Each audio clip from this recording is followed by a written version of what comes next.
Line भूमिका में भाव है। कहना है कितनी बढ़िया लाइन कभी लिखे मास्टर, वाह।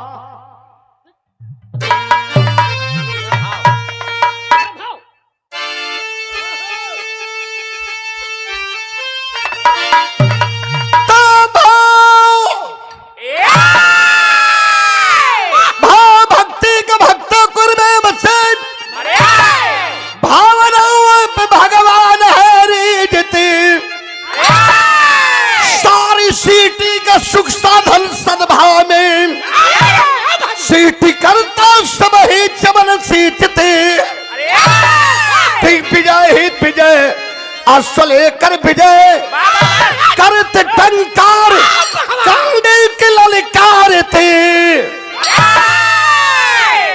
बहुतों ने बाधा मगर व्यर्थ था, पार्थ संगरण में हर द्वार सब हारते।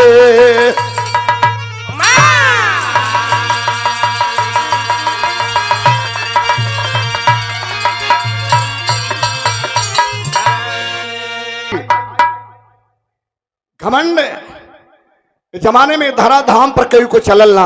अरे वाह, भगवान कहला कि जहां मैं तहां मैं नहीं, जहां मैं तहां मैं नहीं। एक बार गांडी उधारी अर्जुन के घमंड हो गल। अरे वाह, कौन बात का ना रहलो तो महाभारत के लड़ाई जीतल न गई हो। अरे वाह, जेहर चले बहिए फुलावत चले। यदि कुल भूषण योगेश्वर भगवान श्री कृष्ण बैठे थे, कले आओ आओ आओ अर्जुन, तुम्हारे जैसा ही वसुधा पर कोई वीर नहीं रह गया, वसुधा वीरों से खाली हो गई। औरो लगना फूले, कले बा मालिक बा, हमरे अधीन रहला, हमरे मन का बात जान गिला। भगवान कले अगर पता कैसे लगी कि तू ही हुआ या कोने अतरे में कोने का वीर और हुआ, कले कोई हो नहीं, मन चाहे जैसे वैसे पता लगाना। ए भैया तनी गौर करेंगे। भगवान एक पत्रिका लिखे और एक बड़ा तेज तर्राक घोड़ा के गले में बांध दिए, लिखले लगे जो इस घोड़ा को पकड़ेगा लड़ाई से तीर से पीर अर्जुन की होगी।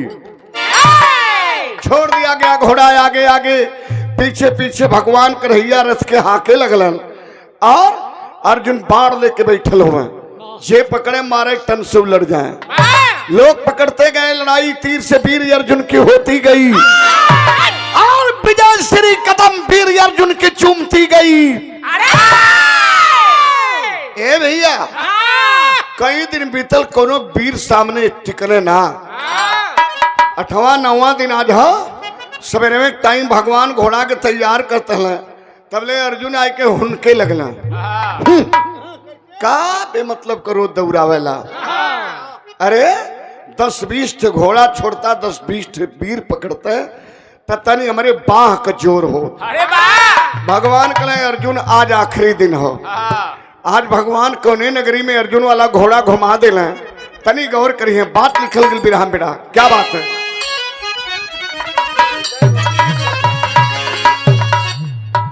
हृदय रोग विशेषज्ञ डॉक्टर, आज अर्जुन वाला घोड़ा कौने नगरी में भगवान कन्हैया घुमौले वालन। कैसे लाल, अरे मरदाज नागरिया में, मोरधज नागरिया में मोरधज कलाल हो या कड़के धारा घोड़ावा की, अब या कड़के धारा घोड़ावा की, भैली बवाल हो या कड़के धारा घोड़ावा की।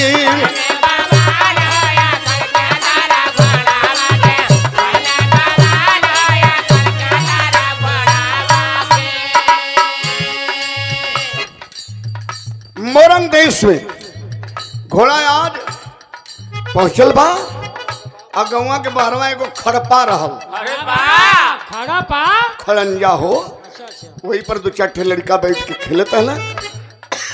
लड़का देखल कि बड़ा बेग में घोड़ा बही तो खाँच के मुआ दे। कुल लड़का भाग के निकलने, लेकिन एक लड़का बड़ा हिम्मती रहल, उछलल अर्जुन के घोड़ा के गले के रस्सी पकड़ लिया। क्या नाम था उस बेटे के बाबू, आवा ताम्रध्वज नाम उसका, साथे न सकरिया नहीं,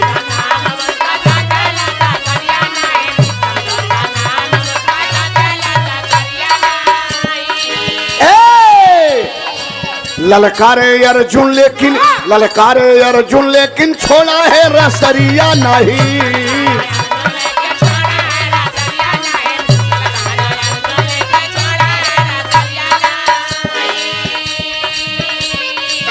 दौड़े धनंजय ठोके जघिया पे ताल हो या करके धारा घोड़ावा की पहली बवाल हो या करके धारा घोड़ावा की।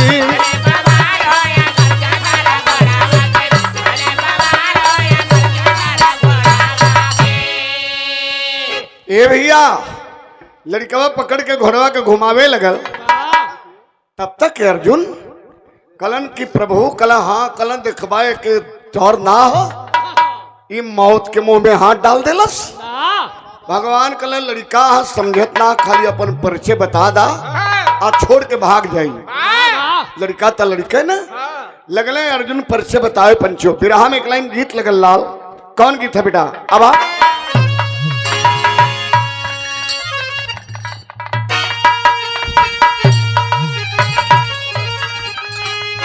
अरे गोरे रूप के छोरे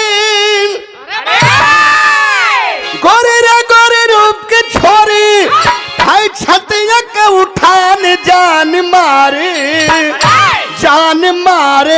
कजरवारे बरछी समान जान मारे कजरवा तोर बरछी समान।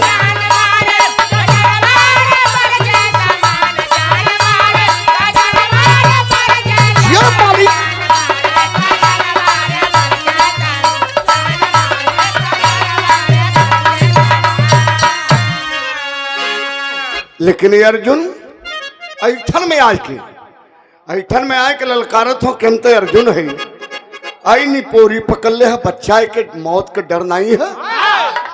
का कने ललकार के मालिक ये वहां पे कौन गीत मास्टर?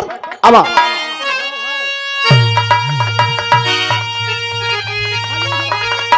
अर्जुन ललकारत हो छोटा बच्चा समझ के ललकार के क्या बात दिले?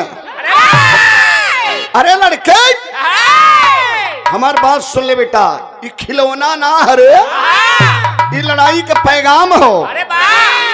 छोड़ दे घोड़ा के अझरो मत। लेकिन कहला कैसे मुन्ना?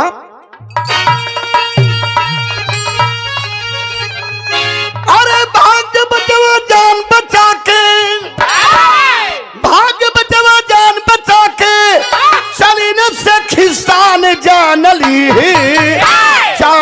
है सबनवारे होई बिरान जान ली है।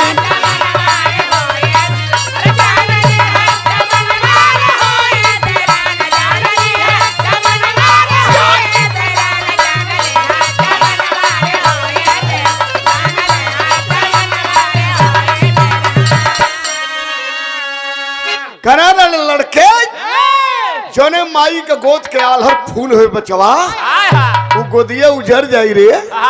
कहला का कहला मास्टर? माई का तोहरे उजर जाई गोदिया और बाबू का तोहरे कब्र जाई मोछिया।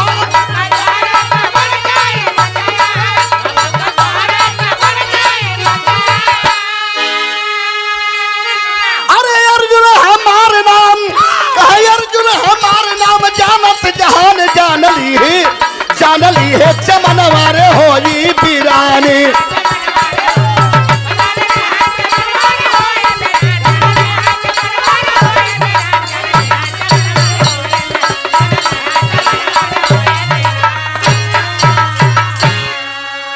कना रे बेटा हमार नाम अर्जुन अर्जुन अर्जुन अर्जुन अर्जुन अर्जुन अर्जुन अर्जुन अर्जुन हमरे नाम से बड़े बड़े वीरन का कलेजा हिला तू तो निपोरी हुई रे भाई। लड़कवा हिम्मत बांध के कल कौन अर्जुन हुआ? वो है अर्जुन कुंती माई के बेटा भीम नकुल सहदेव का भाई। तब तो अर्जुन तनी से हिचकल एक हम लड़का समझती हमार पूरा खसरा खतौनी जानत का।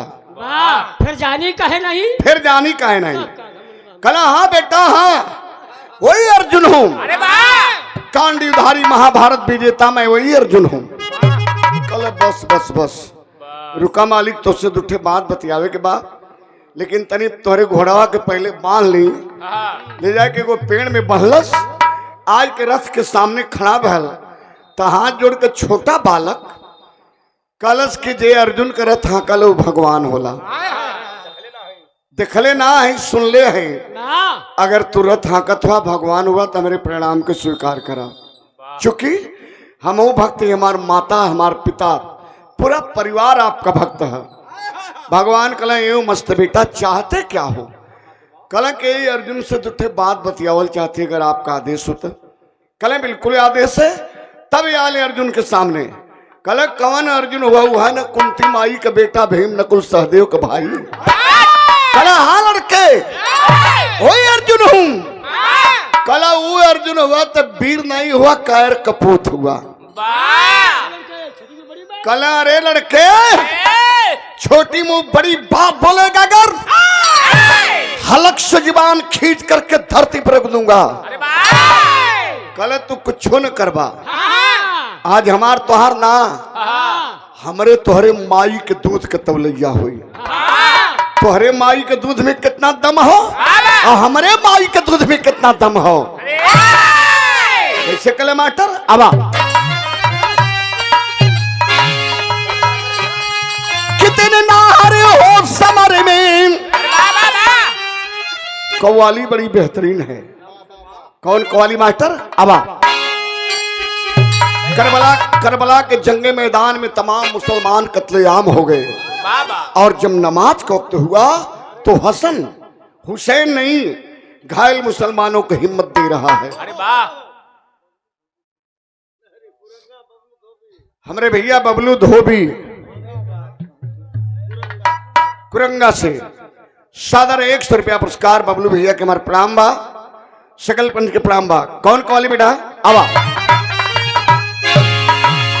अरे उठो मुसलमान नमाज पढ़ लो। उठो मुसलमान नमाज पढ़ लो, अभी मेरा सर कटा नहीं है।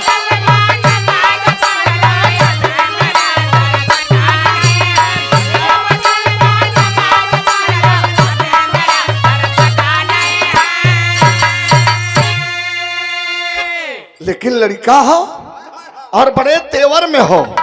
कल सुना, आज पता चली कि तुहरे माई के दूध में कितना दम हो और हमारे मतारी के दूध में कितना दम हो। कहा कल मास्टर?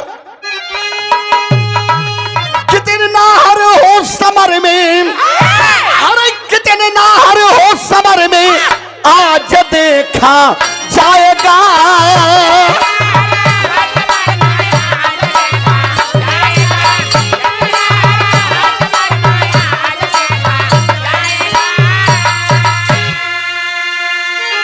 नाहर हो समर में,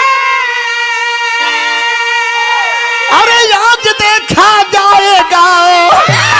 राम जाने कौरण में, अरे राम जाने कौरण में वीरगति को पाएगा।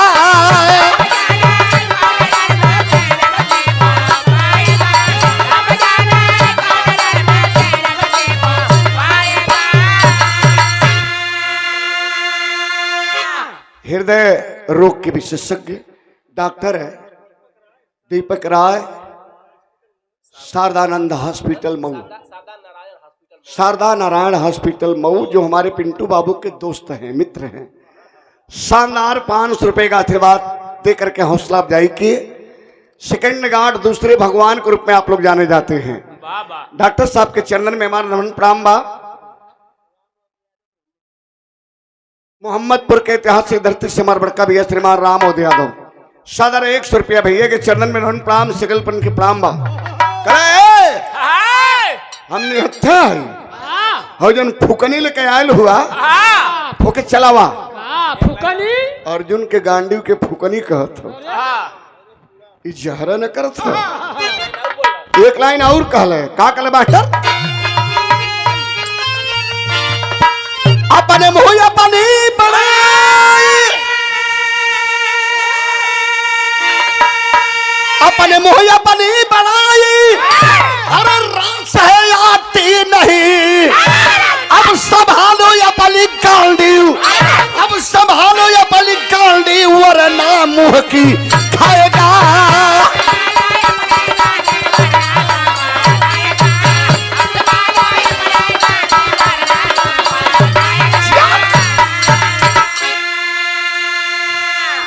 कल जब ले ले हुआ कहो ए भैया ए धीरे में आराम से हंसा।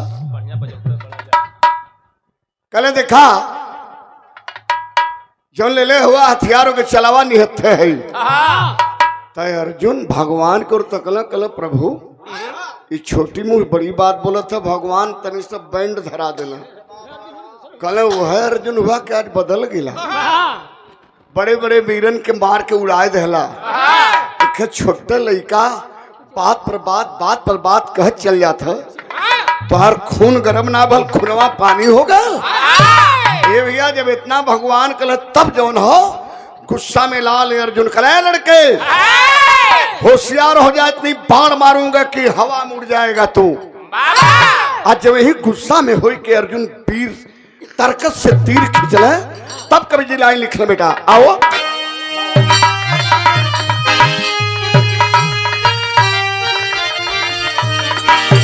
अरे धरती पे हाहाकार मच गया, अरे धरती पे हाहाकार मच गया, बिस्तर विषुव्योम में कर बैठा फुफुकार।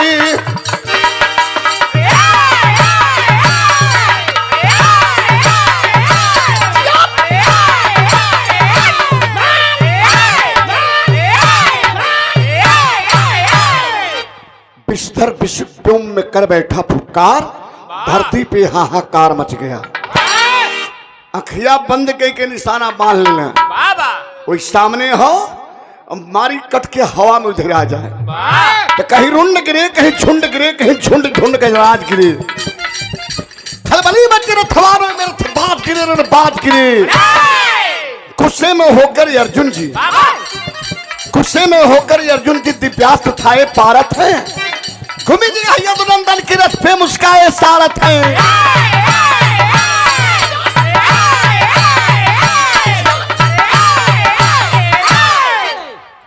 ए भैया इतनी बाण मरल अर्जुन के जब बाण उधर से आवे तो लड़कवा निशाना बांध के उछल के पकड़ उछल लड़कवा हो अर्जुन के एक बोझा बाण पकड़ के कैच कैलस और तरकस में मात्र एक बाण बचल हो दिव्यास्त्र। तो सोचत हुए कब ते तनी बाण मरल ही कि कई परसा गड्ढा हो गल हो चाल कर होई भीतर की कट के, लेकिन जब तकले तो हंसत रहल कले बा मालिक बा जौन मरला कुल पकड़ के धैले ही राजा अब ले जा। गिन लिया एको बार कम नहीं है, एको बार कम नहीं है, कले ले जा। तब तक गुस्सा में लाल अर्जुन जब ही दिव्यास्त्र निकाल के खिंचलन है और तब ले हाथ जोड़ लेलस।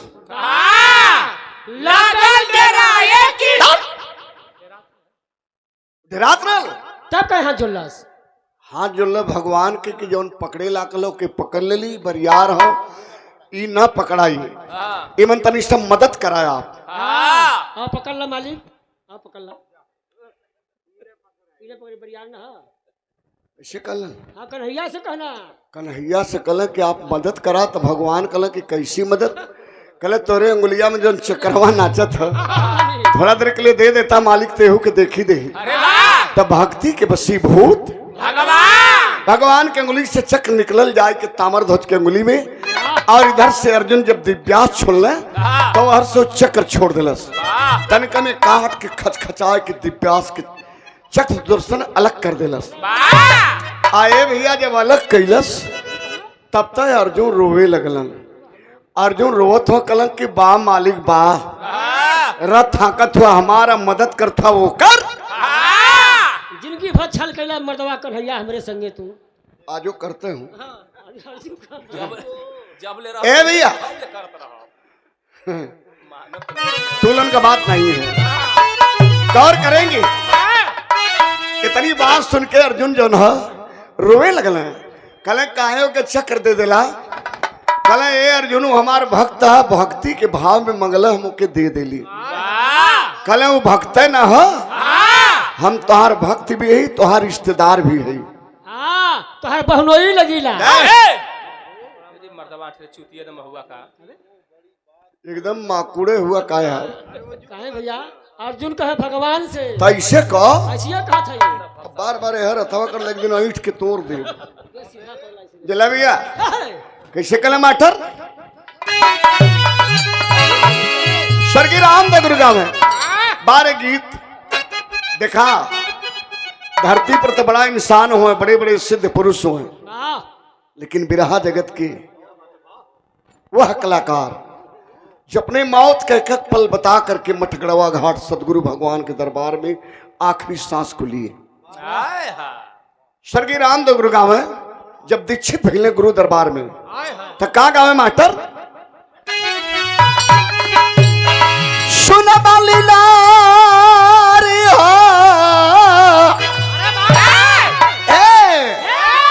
सुन बालीलार साहेब भी नटी कुली हो साहेब भी नटी कुली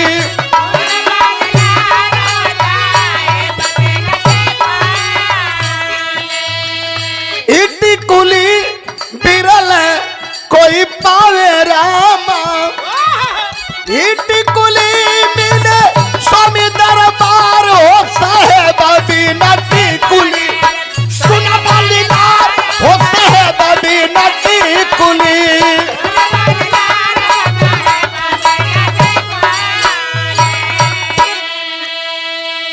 लेकिन अर्जुन रोवत हूँ आरोही के भगवान कन्हैया से के सवाल किला है। कहा सवाल के मास्टर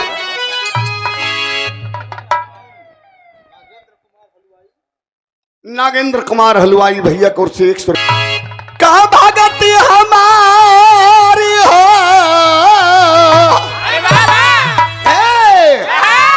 भागती हमार हो बेकार भैली सागरी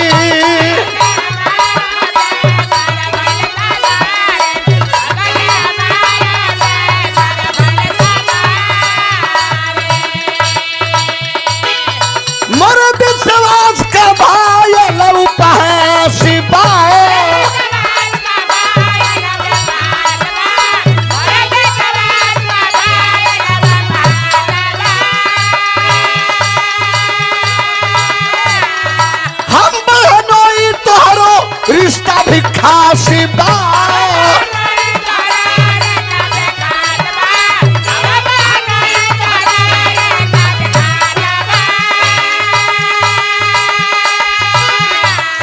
तामर धोत के चक्र दई के तामर धोत के चक्र दई के लुटिल है पागरी भागती हमार हो बेकार भइली सागरी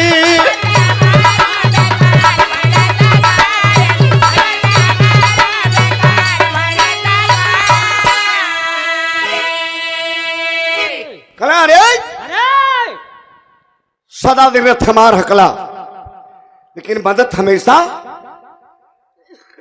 हमार जो विरोधी रल वही के कैला। कले अर्जुन वो भक्त रहल, भक्ति के भाव में हम सराबोर हो गई और चक्र दे दिली। कले देखा अगर हमसे बड़ा भक्त है तो करे भक्ति के परीक्षा लेके दिखा दा, हम विश्वास कर जब कि वाकई में तुहार बड़ा भक्त हो। कल तो अब ले ले तुरंत खाली भेष के बदलना, हम साधु बन जाते तो हमार चेला बन जा। हमारे निर्णय के तो मनबा नहीं, ये महाराजा के बुलाए के भगवान के लिए थोड़ा देर के लिए शेर बन जा और अर्जुन हमार चेला बन जा, हम साधु बन जाए। वो भक्त के परीक्षा ले के है ये भैया। ये महाराजा शेर बन गए, अर्जुन चेला बन गए और भगवान श्री कृष्ण साधु बन गए। तीनों देवता चलल हुआ आज भगत के दरवाजे परीक्षा ले बदे। तो बात विराम लिखल गल बेटा तनी से बढ़ा लो। आओ अमिला के धरती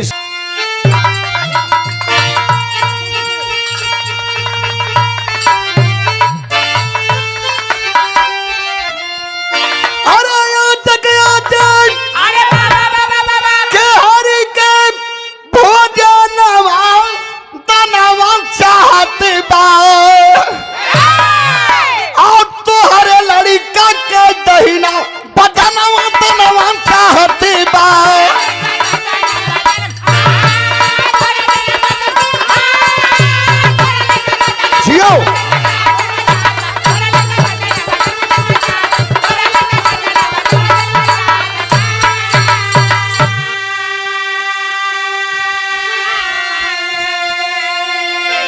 साधु के भेष में, वृद्ध ब्राह्मण के भेष में भगवान श्री कृष्ण एक पैर पर जाकर के राजा दानी के दरवाजे पे खड़े हो गए। एक तरफ शेर है, एक तरफ शिष्य है, चेला है। आवाज देते हैं कि रे कोई है महल में, तो बाहर आ जा, एक भूखा प्यासा ब्राह्मण आया है। वह लड़कवा ताम्रध्वज जो लड़ल हल अर्जुन से, वही के बाबूजी का नाम रहा राजा मोरन ध्वज। बाहरे निकल के इलन देखले कि एक पैर पे एक ब्राह्मण खड़ा हो, एक तरफ शेर हो, एक तरफ चेला हो। कल अरे ब्राह्मण देवता आइए बैठिए। तो साधु रूपी भगवान श्री कृष्ण कहे कि नहीं, सुनाओ कि तू दानी है, भूखे को भोजन देता है, प्यासे को पानी देता है। कलन के छोटा मोटा हूं सरकार, कलन के देख तेरे दरवाजे पे भोजन करने के लिए आया हूं, खिलाएगा? कल अवश्य सरकार। कल देख ले, हम भोजन करेंगे, हमारा चेला भूखा है वो भी भोजन करेगा, लेकिन मेरे साथ एक शेर है जो 3 दिन से भूखा है। यह शेर भी खाएगा, बोल खिलाएगा, शेर मांस खाएगा। वो भी तुम्हारे दरवाजे पर भेड़ी बकरी तक बत्तख मुर्गी मुर्गा का नहीं, मनुष्य की मांस। वो भी किसी और का नहीं, तुम्हारे इकलौती बेटी का। लगल कि राजा के पैर के नीचे से जमीनियां खिसक गई, धरती खिसक गई। कल सरकार एक बेटा कल, हाँ वो भी पूरा नहीं, सिर्फ दाहिना अंग का। तब राजा हाथ जोड़ के खड़ा मिले, सरकार दाहिना अंग बायां अंग काय खरखरा था, लाइन से देख लाए कि सेट करा मैंने इसका दभैया। कल दाहिना अंग बायां अंग दोनों एक में सटल ही, ये अलग कैसे हुई? तब साधु रूपी भगवान बता रहा हूं, का बतौले पंचो गौर करी है। कैसे मास्टर? आया अपने हाथे लेकिन शीरा राजा रानी हो, याद रहे तीनों के नैन से गिरा न तनी को पानी हो। जाओ महल में अपनी दुल्हन से कहना, नहा लेगी, नया वस्त्र पहन लेगी, श्रृंगार कर लेगी, और बच्चे को नहला धुला करके नया वस्त्र पहना करके लेकर बाहर आएगी। और तू एक धारदार लकड़ी चीरने वाला आरा लेकर आओ, बीच में बेटा होगा, सर पे आरा होगा, एक तरफ माँ होगी, दूसरी तरफ पिता होगा। याद रखना, माता पिता इकलौते लाल को चीर कर 2 टुकड़ा में करेंगे, लेकिन आरा चलाते समय मतारी बाप बेटा तीनों के आंख से अगर एक बूंद आंसू छलक गई तो चीरल मांस व्यर्थ हो जाई, शेर ना खाई। का होई मास्टर? नहीं तो लौटी शर्म मोर भवन मतन चाहती बाय, और राजा रानी स्वीकारे बचन मतन चाहती बाय।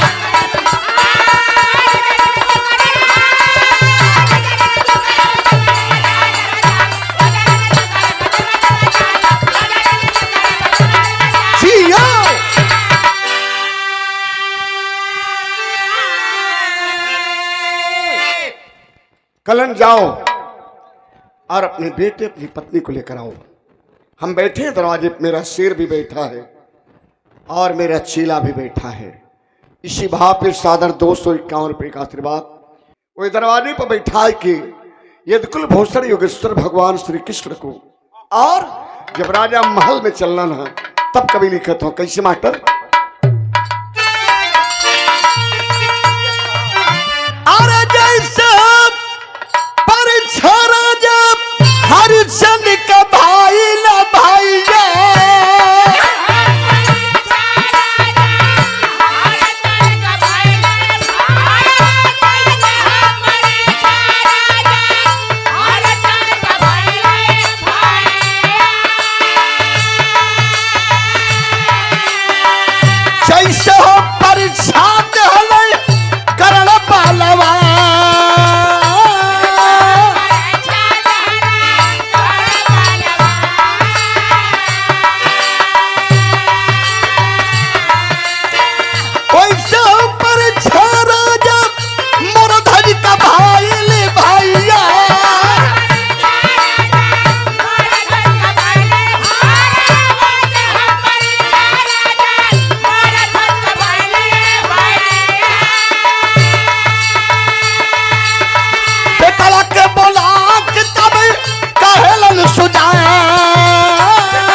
आंगन में जब पहुंचलन तो राजा देखत का हुआ का माई जौन है भरल कटोरा का दूध आंचल से हवा दे दे के ठंडा करत है। बेटा वही गोद में बैठल हो, अभी खेल के आयल हो, और माई सोचली कि घर में दूध पिया दी लाल के। तब तक जाके बाबू कलाई पकड़ लें कि ना बेटा ना ना प्रिय, रोज अन्न दान के लिए, सोना दान के लिए, चांदी दान के लिए, पानी दान के लिए, लेकिन आज हम अपने लाल के दान कर दिली। रानी झटक के खड़ा हो गई, चूंकि मतारी का कलेजा बड़ा कोमल होला। झटक के खड़ा बैली, कली कि ना राजा ना ना राजा, हमरे नयन के तारा, प्राण के प्यारा, राज दुलारा, हमारे एक गो बेटा बा, अगर एक बेटा औरो रहत तो बड़ा खुशी से सहर्ष मन से दान कर दे। कलन की प्रिय आहिस्ते बोलो, धीरे बोलो, दरवाजे पे बाबा बैठे हैं, तुम्हारी कटु वचन सुन लेंगे तो रुष्ट होकर चले जाएंगे, हमारी भक्ति नष्ट हो जाएगी। हमें नाये रानी तो हम जल्दी से श्रृंगार कैला, नहाला, नया वस्त्र पहनला, और बिया के नहला धुला के नया कपड़ा पहना के लेके दरवाजे पावा से कम कदा झनकन। और हम दरवाजे पर कुछ व्यवस्था करते हैं, ठीक है भैया। झनकन है, धारदार लकड़ी चीरने वाला आरा लेके राजा बगल में खड़ा हुए, माई श्रृंगार के लाल के नहला धुला के नया वस्त्र पहना के लेके जब अली तो दरवाजे पे छप्पर हो, वही छप्पर के नीचे खड़ा हो गई।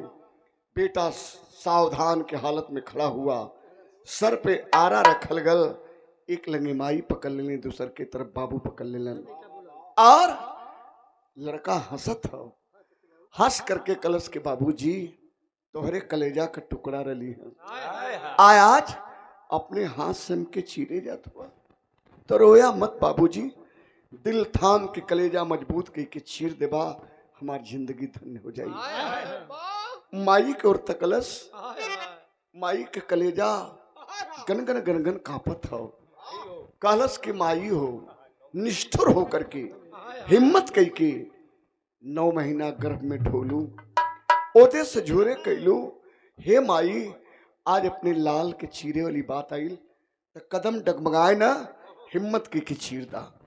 ये भैया राजा रानी अर्थात माता पिता अपने कलौते लाल के जब चीरे शुरू कैलन तो उस समय के बात कभी लिखत हो, कैसे मास्टर? हाथावा में आरा लेके चीरा राजा रानी भाई,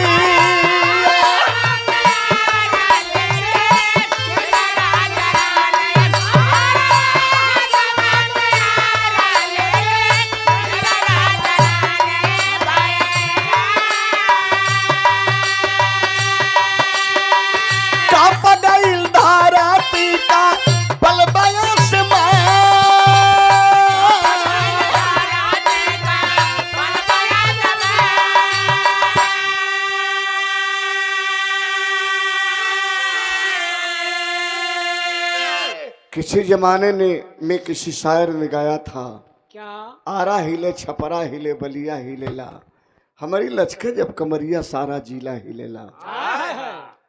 आरा जिला नाये बाबू, ई आरा जो लाल के सर पे माता पिता खिंचत ना, आरा हिले, छपरा हिले, छपरा जिला ना हिलतल बाबू, जौने छप्पर के नीचे खड़ा होके माई बाबू चिरत है, वो छपर वो हिलता है। बलिया हिलेला, रानी लटक के लाल के कलेजा पे जब आरा खिंचत हनी तो बलिया जिला ना हिलत ले बाबू, रानी के कान का बाली कनबाली भी हिलत रहा। हमारी लचके जब कमरिया धरती डगमग डगमग आसमान थरात रहा, लेकिन सर फटल गर्दन कटल, कलेजा जब चीरत हल, दहिना अंग दहिने लटकत हल, बाया अंग बाएं लटकत हल, वही समय एगो घटना घटल बाबू। का घटना घटल तनी से गौर करी है। अरे बचवा के अखिया से आंसुआ टपकली बाबू,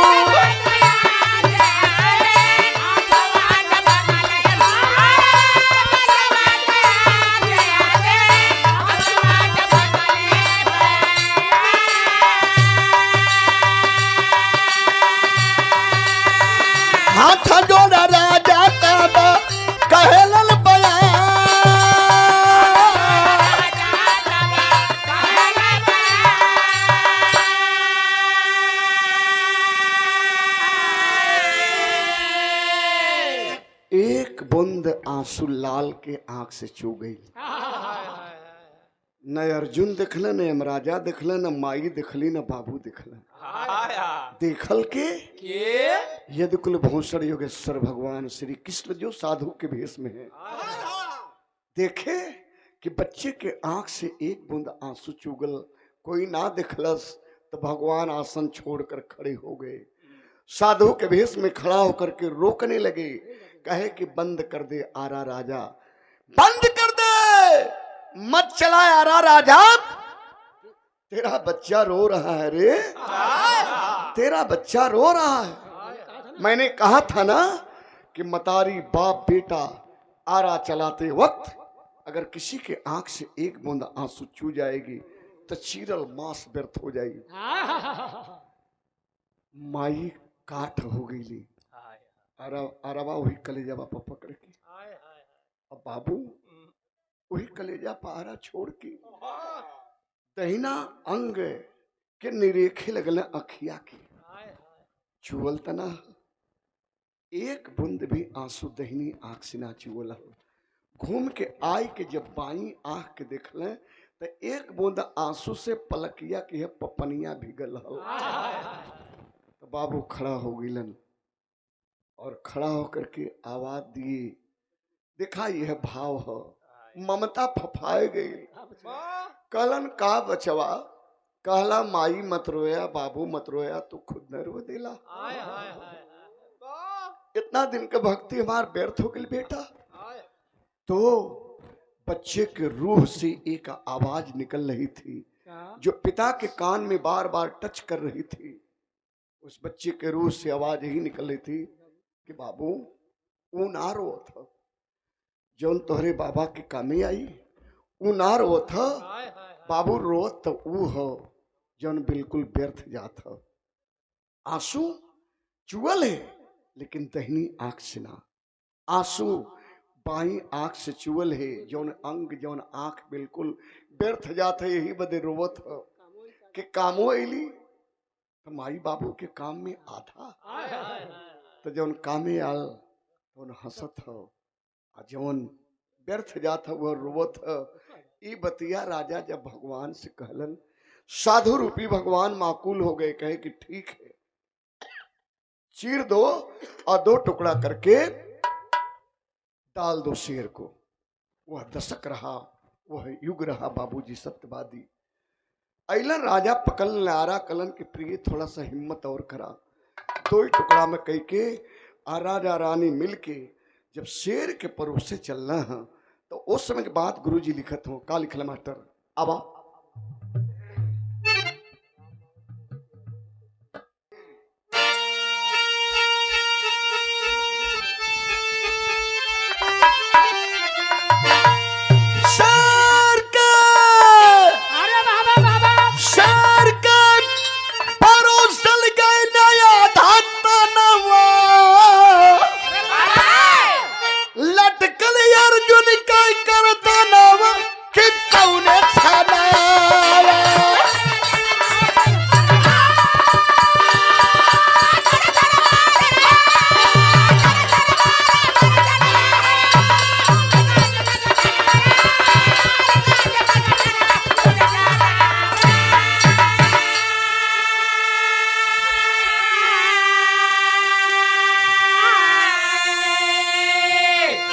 माई बाबू वह शेर के बचवा का आधा टुकड़ा मांस परोसत हुए और भगवान श्री कृष्ण अर्जुन के हर संकेत करते हो, खोदत हो, का हो देख ला, तो हूँ भक्त हुआ आइयो भक्त हूँ, शर्त में बध करके कलेजा के टुकड़ा को चीर करके और शेर को परोस रहे हैं। अब तू बतावा कि भक्ति बड़ी के कर तो के दान चक्र देही या के चक्र देही के देही। अर्जुन लगल कि लटक के प्लास्टिक का नाधा बन गए, टिकुर गए, कोनो जवाबे नहीं है। लेकिन माई के धैर्य के बाद तब टूट गल पंचो, जब शेरवा मसीहा खैबे ना कैलस, सुंघला से सुंघ के हट गल, काटल पेड़ के न्याय बौरहिया मतारी अरराय के गिरल चली धरती पर। तब से बाबू ही बाजू पर रोकले, हिम्मत देत हुए पागल हो गईलू, थोड़ा हिम्मत करा, काहे ना खात ह? चला चला तनी बाबा से पूछल जा। दोनों प्राणी जब बाबा के पास गेलन, कल सरकार शेरवा ना खैलस, अपने बचवा के चीर दे लीजा। तब साधु रूपी भगवान मुस्कुराए और कहे कि पूरा खा जी, 2-3 दिन का भूखल हो, लेकिन वो स्वामी भक्त हो, जब हम खाई तब वो खाई। दोनों प्राणी महल में चल जा और 4 थाल में भोजन सजा के लेके आवा। जब हम भोजन करे लगे तब हमारे शेर भोजन करे लगी। राजा रानी गईलन महल में, 2 थाल में रानी भोजन लगा देली और तीसरी थाल में भी लगा देली। चौथी थाल जब राजा आगे कैले तो रानी रोवे लगली। कली अब एक काम करा कि चौथी थाली आगे मत करा, हमारी यह गला दबा के हमके मुआ दा, न जिंदा रह ने सीन के देखब। कल काहे? कल यह ना चेला गुरु दुए ठे न हुआ, तीसरा में शेर, तो शेर तो हमारे बेटा का मांस खाई। एक थाल में चेला खाई, एक थाल में गुरु खाई, ये 2 गो थरियवा का हुई। हमें तो यह उम्मीद है कि एक थाल में गुरु खाई, एक थाल में चेला खाई, आ एक थाल में बाबू के कुल खियाई, आ एक थाल में माई खाई। ई न हुई। वो जने शेर हमरे लाल का मांस चबा चबा के खाई, भला माई के मुंह में कैसे कवर जाए। हम मतारी हमके मार डाला, लेकिन ये सीन मत दिखावा। राजा मोरंगध्वज हिम्मत किए, कहे प्रिय आगे की बात मत सोचो, चलो चलते हैं, देखते हैं। 2 थाल में रानी और 2 थाल में राजा भोजन लेके जब ही महल से बाहर आते हो, तब से भगवान असली रूप में आए कि आए महाराजा से कल के असली भेष में आवा, जल्दी से बचवा के दोनों टुकड़ा एक में कैदा, ओके हम जिंदा कह दही, नहीं अब बहुरहिया मतारी और बर्दाश्त न कर पाए। अर्जुन से कल के असली भेष में आवा, भगत के दर्शन दही हम। ये भैया भगवान श्री कृष्ण होनहार सपूत बालक को जिंदा करते हैं। और जिंदा जब भैल असली भेष में जब भगवान के देखलस, कल वह न हुआ जो रथवा हाँ कतला, कल हाँ बेटा वही मैं हूँ। भगवान के चरण में लिपटल है। और तब तक माई बाबू भोजन लेके अलन, एक थाल में भगवान, दूसरी थाल में अर्जुन, तीसरी थाल में हम राजा, और चौथी थाल में के खैलस पिंटू जैसे सपूत बेटा। हमारे गुरु जी के सपूत बेटवा पिंटू बाबू जो हमारा छोटा भाई है, बहुत छोटा पिंटू। बंबई में जब हम जाल जा रूम पर बहुत हंसी करे, बड़ा नटखट रहा। सपूत बेटा बनकर के आज गुरु जी के वंश में एक गुरु जी का हंस बनकर के आप लोगों ने यह दिखाने काम किया है। तो भगवान भोजन कैलन कलन की मांग ले भक्त, जो मांगेगा मनवांछित फल मिलेगा। तेरा बेटा तो सपूत बेटा है, तेरा लाल सपूत है, जुग जुग जिए, खानदान का मान बढ़ावे, यही तुम्हारे बच्चे के लिए हम शुभकामना देते हैं। ये भैया राजा हाथ जोड़ के आंख से बेवल आंसू छलकत है। का मंगले मास्टर? हाथ जोड़ कर राजा बोले, वरदान किया दिया, ऐसन कठिन परीक्षा भगवान, अरे कब न कोई कलिया हरे जी, हरे जी दहल बरतनम कितना ने छाना।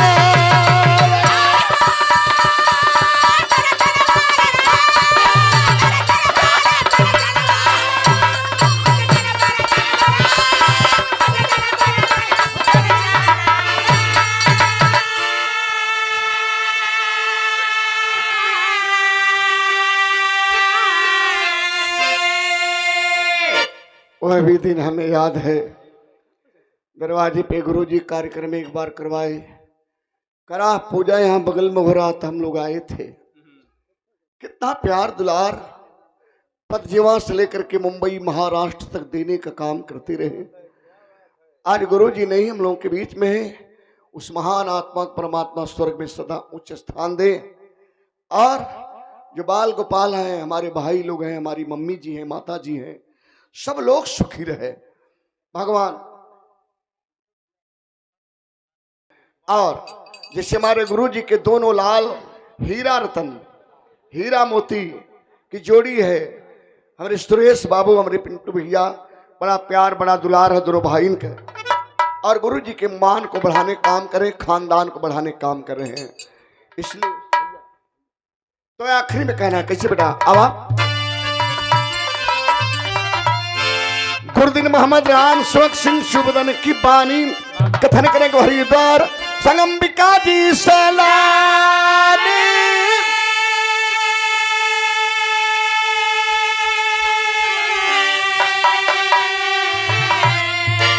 अरे धरती पे हाहाकार मच गया, हरिद्वार राम जन्म के कांधा स्तोहार, धरती पे हाहाकार मच गया।